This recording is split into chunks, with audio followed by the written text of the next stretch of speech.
We are talking about three fundamental dimensions without which nothing can happen in existence. Just three fundamental forces, three fundamental qualities playing such a huge game. They are different only on the surface. Deep down, it's all the same thing. So, modern scientists, in their own language, they're saying Shiva is holding everything together.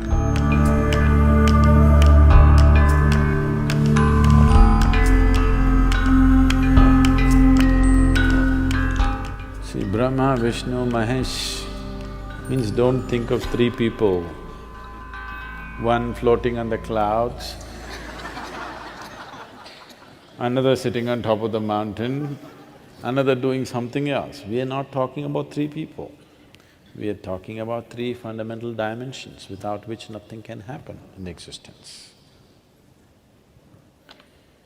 If you look at these stories closely enough, Brahma is the creative force. Is there creation in the existence? For sure. Vishnu is the maintenance. Is maintenance happening? I'm not talking about Delhi, I'm talking about creation. There maintenance happening. Definitely there is destruction, isn't it? Within your body right now, millions of cells are dying, millions of new cells are being created, and billions are being maintained, isn't it? So you are a manifestation of these three forces. So is the planet, so is the solar system, so is the whole creation. It is a manifestation of these three aspects of creation, maintenance and destruction.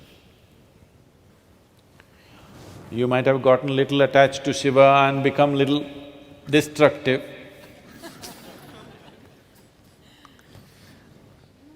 But all the three are functioning in some proportion, isn't it? And that is the basis of the whole cosmos. And also, the macro is also the same three forces. The micro is also the same three forces. The very atom has the same three forces, and the very cosmos has the same three forces. It is quite a simple creation, I'm telling you. Just three fundamental forces, three fundamental qualities playing such a huge game. Huge game, isn't it? Big time, isn't it? Big time game, just three forces. Doing great job with just three. So these three are three, but if you go deep enough, it's just one hand, just like that it's just one. That is the significance. Everywhere you see a trishul, don't think it's a weapon. I know some people are using it as a weapon. It's quite a lousy weapon if you want a weapon, I'm telling you. If you want to kill somebody, trishul is a bad weapon. Only people who do not know anything about fighting will carry a trishul and go. Tell me yes or no? Huh? Can you poke anybody with a trishul like this? Trishul is not a weapon, it's a symbolism. Now Shiva carries a trishul not because he wants to fight with you. His son carries a spear. That is a fighting weapon. He fought and what? Kartikeya went on fighting. Shiva never fought, because this is just a symbol. This is to show you, on the surface it's all three, deep down everything is one. Constantly indicating this. You thinking it's a weapon. No, it's not a weapon. It doesn't make a sensible weapon, isn't it? Unless you want to push people. If you want to pierce people, it's not a good weapon, isn't it? So, these three, they are different only on the surface.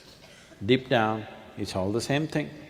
But the three manifestations are distinctly there in the creation in all aspects. From proton, neutron, electron to many other levels of manifestation, it is always there. So, what is the significance of Mahadeva means, these three, but when all of them are functioning as one, he is Mahadeva. These are three devas. When all of them are functioning as one, it is a Mahadeva. So we call the destroyer the Mahadeva because this is about… Brahma is about the genesis. Vishnu is about the organization of the creation. Shiva is oblivion. These two, creation and maintenance, only exist in the lap of the oblivion. It is the empty space in the creation, which is the most expansive thing, limitless thing, and which is the lap in which creation happens and disappears, isn't it? Happens, conducts itself and falls apart, all happens in the lap of Shiva, because he is oblivion. Shiva means that which is not. Shiva means that which is not. So that which is not we bow down, because that is the thing. Today, modern science is slowly veering towards that. They believed some time ago the electromagnetic forces and the nuclear forces and gravity are everything. Now as they dug deeper, deeper, deeper, do you know there is no explanation for gravity in modern science even today? Isaac Newton only told you apple falls down, which every village boy knew. Unfortunately, it falls down, not up. He gave no explanation, no mathematical background to it. Simply he said it falls down, nothing else. And since then, they have been trying to find out. They know at least enough about other forces. Gravity is one thing which has freaked some modern science. They're not able to find out why gravity works the way it works. So today, one explanation they're talking about is, they believed at one time it's the gravity of the sun which is holding all the planets together, it is the gravity of something else holding all the galaxies together. Now they're saying that there is some dark force all over the place.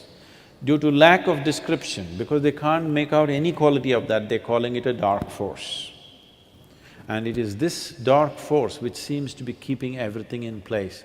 They do not know what is the nature of this force. It is called as dark energy or dark force. This dark energy, we always call Shiva as the dark one. Yes? He's always referred to as the dark one. His night is the darkest night in the month. So, modern scientists, in their own language, they're saying Shiva is holding everything together. Now, I don't want you to imagine one man sitting there and holding everything together. That's not what it is. Shiva means that which is not. So that which is not is held as the highest, because that which is not is the largest manifestation in creation, isn't it so? If you look up in the sky, do you ever do it? Do you ever do it? Okay. I believe you, all right. So if you look up in the sky, because your visual apparatus are made in a certain way, you will think the sky is full of stars. That's not the reality. The largest thing out there is empty darkness, isn't it? The galaxies that you see there are just small specks. Rest, the vast expanse is nothing, isn't it? So that is what we are referring to as Shiva. But there are many aspects to this. This is because we are a dialectical culture, because we know existence is seamless. You think there is a boundary line between solar system and the rest of the galaxy? No. Between one galaxy and another galaxy, there's a boundary line, LOC? There's no such thing. It is just a seamless existence. So, we are a dialectical culture where it is seamless. So I will be talking about Shiva. When I say Shiva, you have to make out which Shiva am I talking about. I say Shiva referring to the boundless nothing. I say Shiva and I refer to the Adi Yogi. I say Shiva and I'm talking about a laborer who's walking on the street right now whose name is Shiva. All these things we do at the same time.